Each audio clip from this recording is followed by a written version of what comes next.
we're going to do another Well, show. can I just read this refugee report from Europe as kind of like an example? I mean, we were going to talk about it, but I don't know that there's much.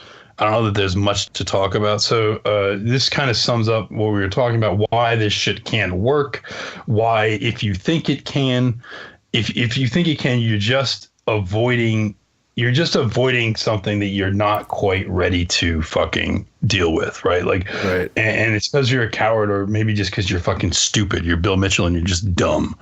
But so here it is. It's from a friend of ours, posted in our Facebook group, and I'm just gonna go ahead and read. I could tell that she's like someone who, well, whatever.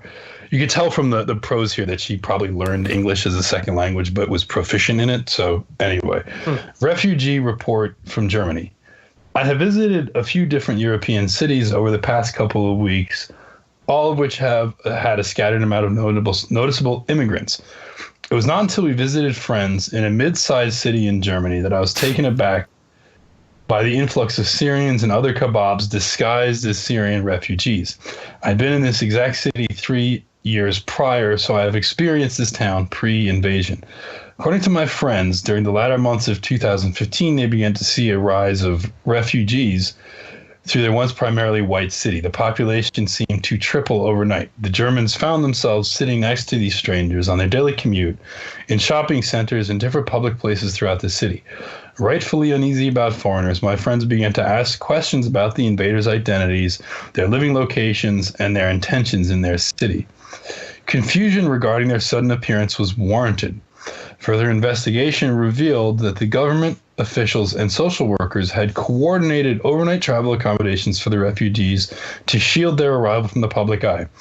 Privately owned apartment complexes quickly turned into government-subsidized refugee housing, and the newcomers were provided vouchers for food, clothing, medical care.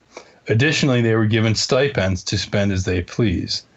The foreign population continued to explode, while the townspeople were purposefully left in the dark about the ongoing invasion.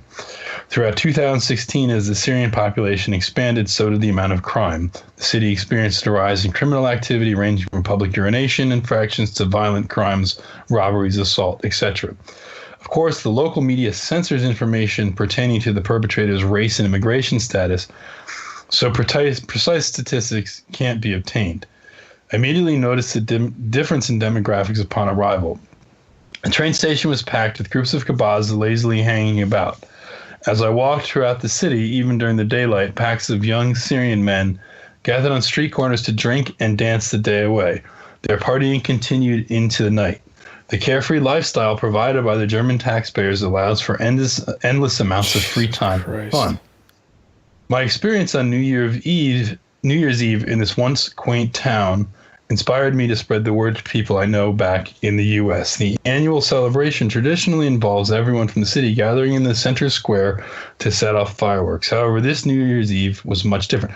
So Cologne happened last New Year's Eve. Right. And this New Year's Eve, it was just Cologne everywhere. And so it was like, what can you even do about it? And of course, now leftists, this is all, I'll get back to this in a second. Leftists actually were intervening with police to prevent them from like enforcing laws. But anyway, when my friends and I arrived at the center square, I could not believe my eyes. The area was surrounded by young Syrian men, 1,000 or more, who were obviously intoxicated.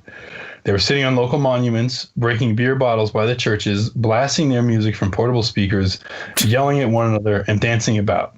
The family-friendly fireworks show had dissolved into absolute chaos.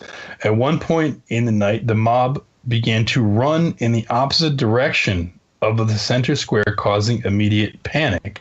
My initial reaction to the commotion was based on thoughts of suicide bombers and shouts of Allahu Akbar. Fortunately, the running was unprovoked and no mass terrorism occurred. However, the chaos was terrifying.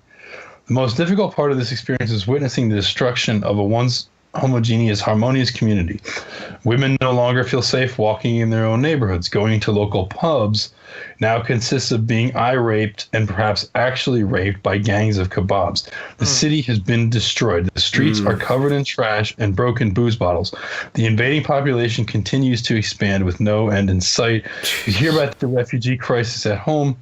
and occasionally see the media covering a story where the death tolls become too large to hide, but I do not truly understand the destruction until I witnessed it firsthand. My heart breaks for Europe. And she has pictures of this phenomena in this German town, which actually is in the center square of an old European mid-sized city, where in fact there is the town square that does have statues, monuments surrounded by shops, and then there's a church as this sort of centerpiece of it, very sort of old school Europe style, and it's fucking filled with all male kebabs. There's a Christmas tree, but the rest of it is there's just these men.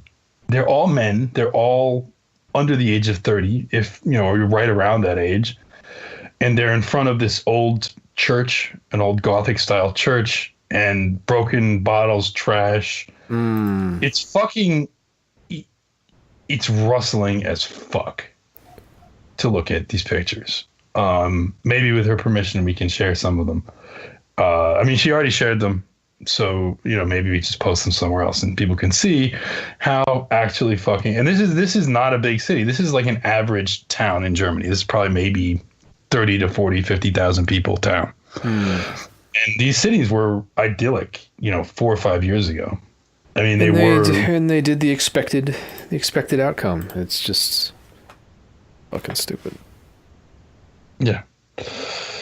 No, it's fucking rustling. So it's sort of like this is like the Cologne, obviously a larger city, and this happened in their it happened in their sort of center town square on New Year's last year, but this is just now every fucking New Year's. This is now New Year's in Germany. Yep. This is what's happened, but they're also doing this very slowly in America. I mean, you've got Hamtramck in Michigan. And I'm looking at a picture right now, a Muslim woman in a niqab as she walks past a McDonald's in fucking Michigan. And this used to be Michigan Polish.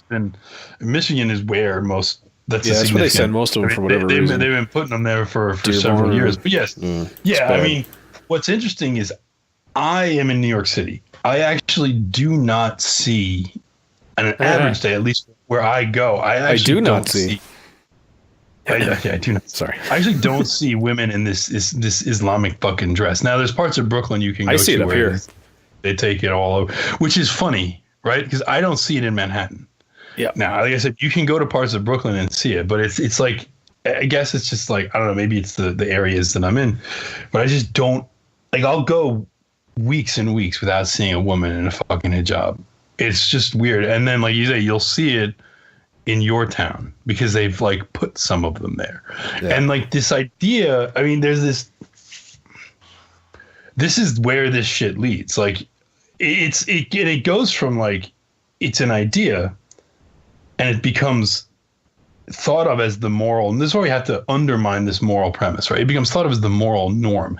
And then the people who are charged with sort of enacting this idea, it becomes their moral reason for existing, and they start to actually hate and resent the local people. So that the people at the State Department and the social workers, and this because if you've ever seen things that they've written or known any of them personally that do this work, they start to hate and resent the local populations where they are relocating these people, and then they want to punish them. And then it's funny because they sort of understand that putting these people is punishment is actually punishment. They kind of come to understand this, and it's this weird. They're just sick people. Just become sick individuals that just want to hurt society.